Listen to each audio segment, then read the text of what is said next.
খাগড়াছড়িতে সপ্তাহব্যাপী টানা বৃষ্টি ও পাহাড়ি ঢলে বন্যা পরিস্থিতির উন্নতি হয়েছে।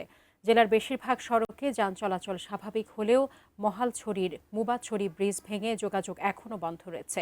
প্লাবিত এলাকা থেকে পানি নামতে শুরু করছে। এ নিয়ে খাগড়াছড়ি চেঙ্গি নদীর পাড় থেকে বিস্তারিত জানিয়েছেন প্রতিনিধি ছোটন বিশ্বাস।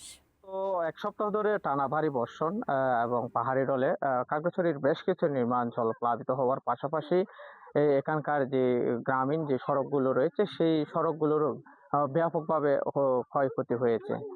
আ তবে এখন যে বন্যা পরিস্থিতি যে অনেকটা উন্নতি হয়েছে বলা যায় এবং যেসব নির্মাণাঞ্চলে প্লাবিত হয়েছিল এবং সেসব অঞ্চল থেকে পানি সরে যেতে শুরু করেছে এবং যারা স্থানীয় যারা বাসিন্দা তারা আ এখন ঘর-দুয়ার পরিষ্কার পরিচ্ছন্নতা নিয়ে তারা ব্যস্ত সময় পার করছেন।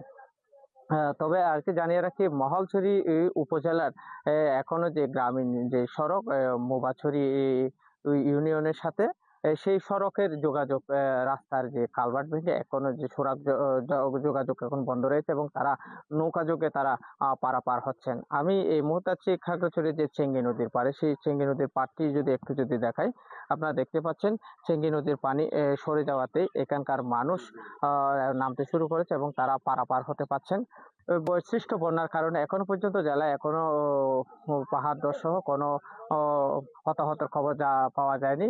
আমার কাছে বন্যা পরিস্থিতি নিয়ে এই ছিল সর্বশেষ।